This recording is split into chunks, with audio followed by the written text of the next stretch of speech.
Таңертең ұйқыдан тұрған соң аш қарынға бір ас қасып зәйтүн майына бірнеше тамшы лимон тамызып ішіп көрдіңіз бе? Осындай қарапайым ғана дағды бауырға, шекке, жүрекке және жалпы бүкіл ағзаға өте пайдалы. Бұл әдіс бүгін ғана шыққан жоқ, оны ертеде де адамдар денсаулықты сақтау үшін пайдаланған. Зәйтүн майы асқазанның ішкі қабатын жұмсартып, шектегі қозғалысты реттейді, ал лимон ағзаны сергітіп, артық майлардың ыдырауына көмектеседі. Екеуі бірге қабылданғанда өттің жүруі жеңілдеп, бауырдағы жиналған ауырлық біртіндеп азая бастайды. Көп адам өзі байқамай жүре береді. Таңертең ауыздан жағымсыз иіс шығады, дене ісінеді, үнемі шаршағандай болады, басы жиі ауырады.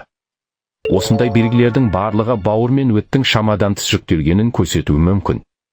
Қазіргі өмірдің өзі бауырға оңай тиіп жатқан жоқ.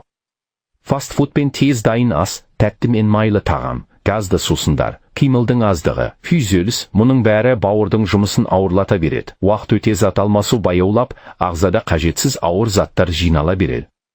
Осындай кезде таңғы зәйтүн майы мен лимон зат алмасуды біртіндеп жандандырып, ағзаның өздігінен тазару процесін жұмсақ түрде іске қосуға көмектеседі. Зәйтүн майының тағы бір үлкен пайдасы, ол қан тамырларының саулығына жақсы әсер етеді.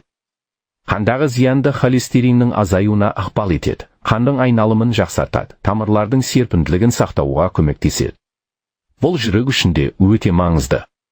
Сонымен қатар қабынуға қарсы қасиеті бар. Буын ауырғанда, ревматизм кезінде де ағзаға жеңілдік береді. Нағыз сапалы зәйтүн майының ең бағалы тұсы, оның құрамындағы табиғи қорғаныш заттарында. Дәл осы заттар ағзадағы қабынуды азайтады, жасушаларды ерте тозудан қорғайды, ми мен жүйке жүйесіне пайдалы әсер етеді, көңіл-күйдің тұрақталуына да көмектеседі.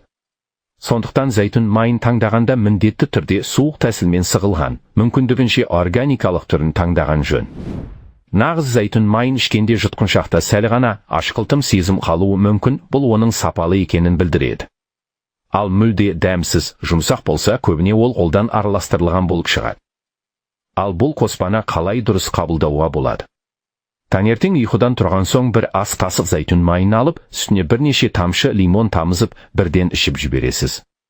Одан кейін шамамен жарты сағаттан соң таңғы асты іше беруге болады. Бұл әдетті күн сайын жалғастыруға болады. Аз ғана мөлшердегі пайдалы май ағзаға ауырлық түсірмейді, керісінше ішек қарның жұмысын біртіндеп қалыпқа келтіруге көмектеседі.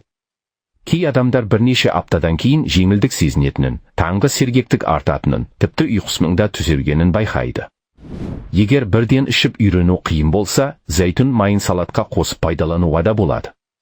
Лимон шырынымен араластырып, көкөніс салаттарына құйсаңыз, сірке суының өзі қажет болмайды. Бұл тәсіл жерорта теңізі елдерінде ғасырлар бойы қолданылып келеді. Ол жақта адамдардың ұзақ жасау мәдениетінің бір сыры да осы зәйтүн майы мен табиғи тағамдарда деп айтылады. Бірақ бір маңызды ескерту бар. Егер сізде бауыр, өт жолдары, асқазан бойынша нақты аурулар болса, міндетті түрде алдын ала дәрігермен ақылдасқан жөн. Табиғи тәсіл, ол негізгі емнің орнына жүретін дәрі емес, бірақ дұрыс қолданса, ағзаға үлкен қолдау бола алады. Егер осы ақпарат сіз үшін пайдалы болса, видеоны жақындарыңызбен бөлісіп, пікір жазып, арнаға жазылып кетіңіз. Сіздердің қолдауларыңыз бізге жаңа да пайдалы тақырыптарды жиі шығаруға үлкен күш береді. Берік болыңыз, бірге болыңыз.